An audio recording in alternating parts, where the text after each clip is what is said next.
po ay nakakagulat ha. Sorry, hindi nagulat ako. Medyo nawala ko na yung natin. Tapos bumalik naman. Ito pa. So praise God. Now we celebrate the resurrection. Ang daming S ng resurrection. Resurrection o ng ating Panginoong Jesus. No?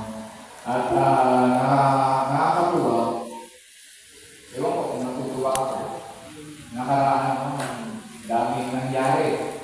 No, doon sa Valenzuela, ang daming gumagawa ng panata nila. No?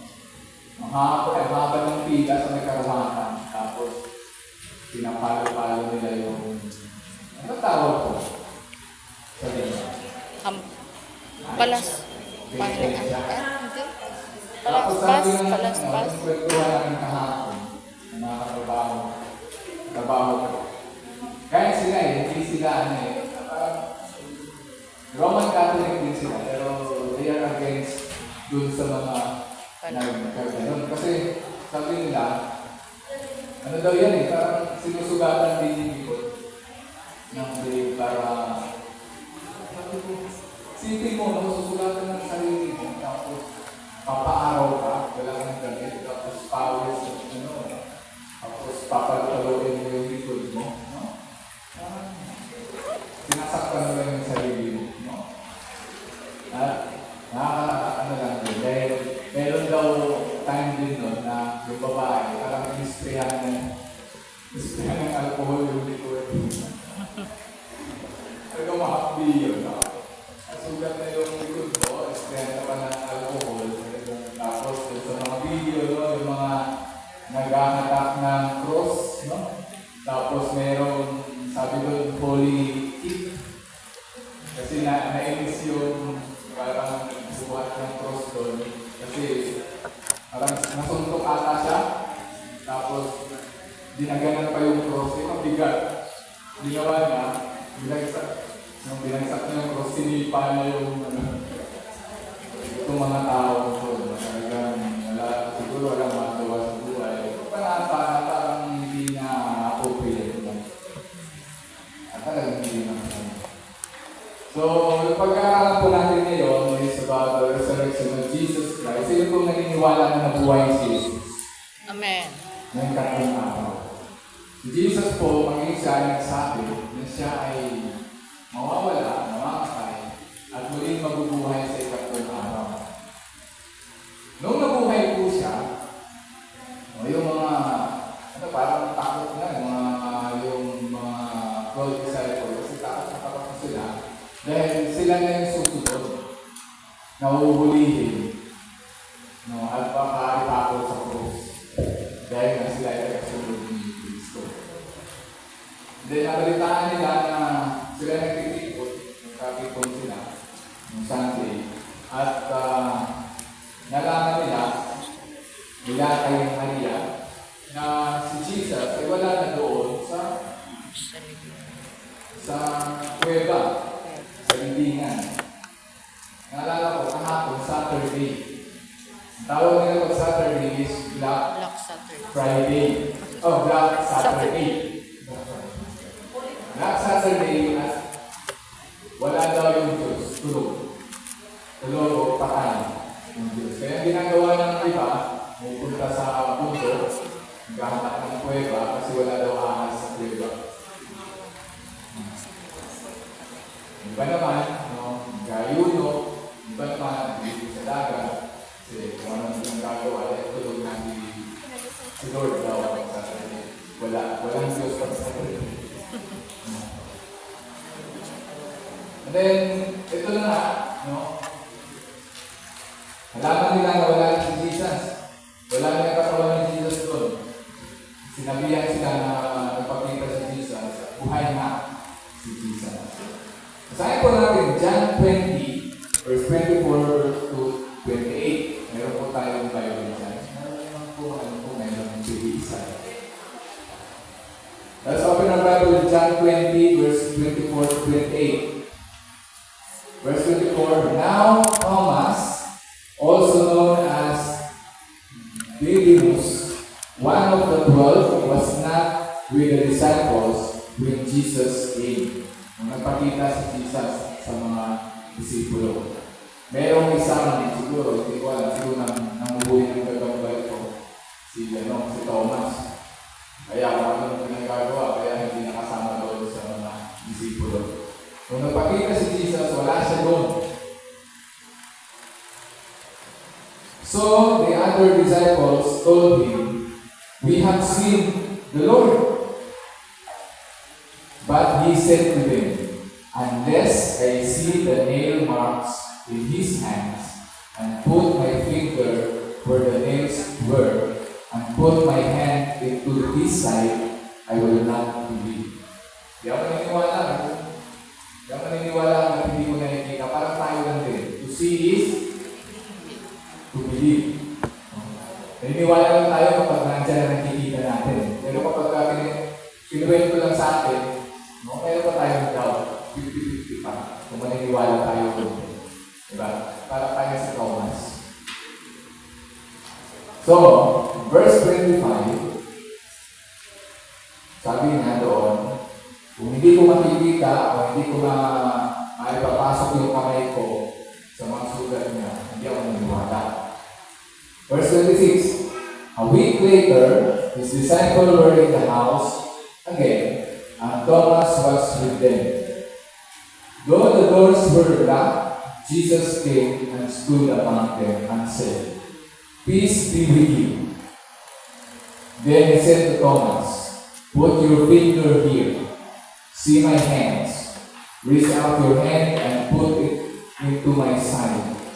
Stop. Ito yung pinakamaganda yung sinabi ni Jesus. Lalo sa totoo lang hanggang ngayon, ito yung nais na sabihin nito sa ating lahat. Stop doubting and believe.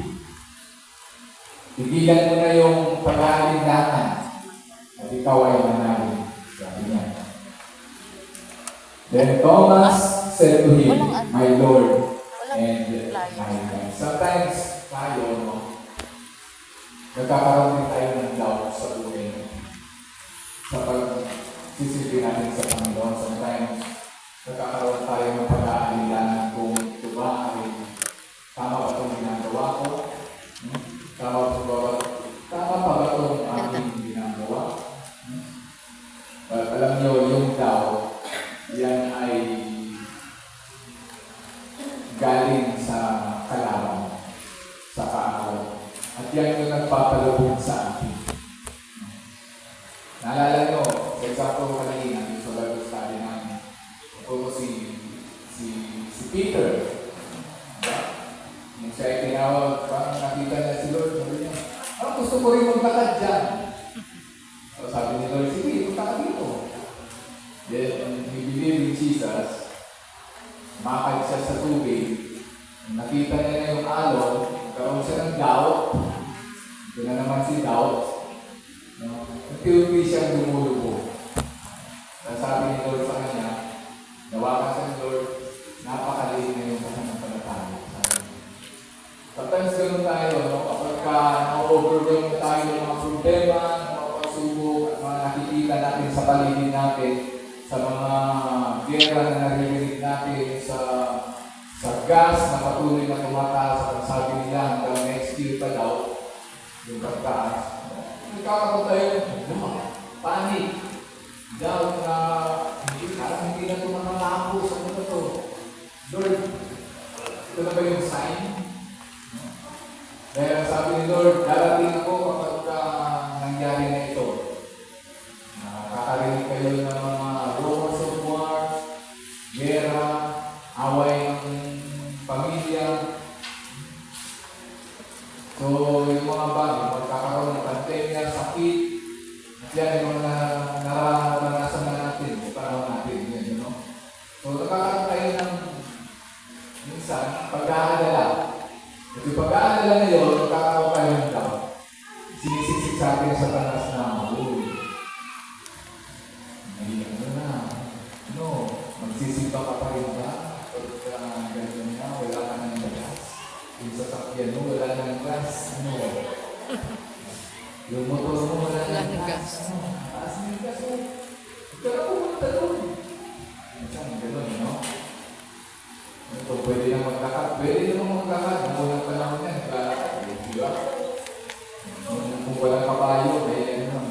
dog, yung mga baka.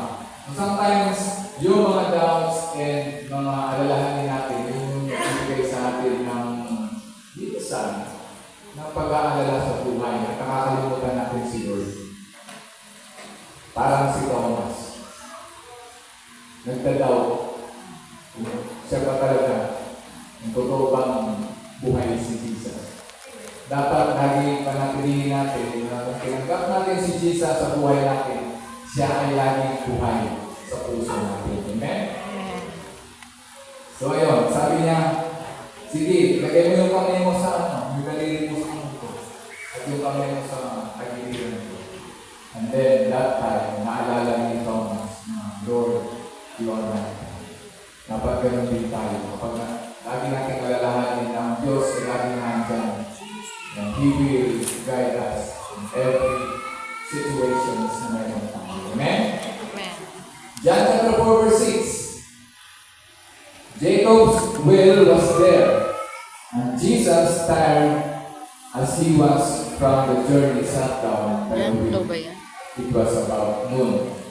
John 11:35. Si Jesus din ay umiyak. Ito yung mga katangian ni Jesus. Minsan, si Jesus ay kagaya nito na nauuhaw din. Naalala niyo nasa krus siya? Isa sa kanyang sinabi ay nauuhaw. Actually, hindi naman talaga siya uhaw sa tubig at dalatay. Nauuhaw siya sa atin. Sa pananampalataya natin na sabi nga, hindi pa naman itong mga tao. Hindi pa rin sila nung iwanan. Ako yung sinuko ng Ama. Tayo yung sila. Sometimes, ganun din tayo. Dahil nga sa mga nakikita sa doubt natin, sana nakakalimutan natin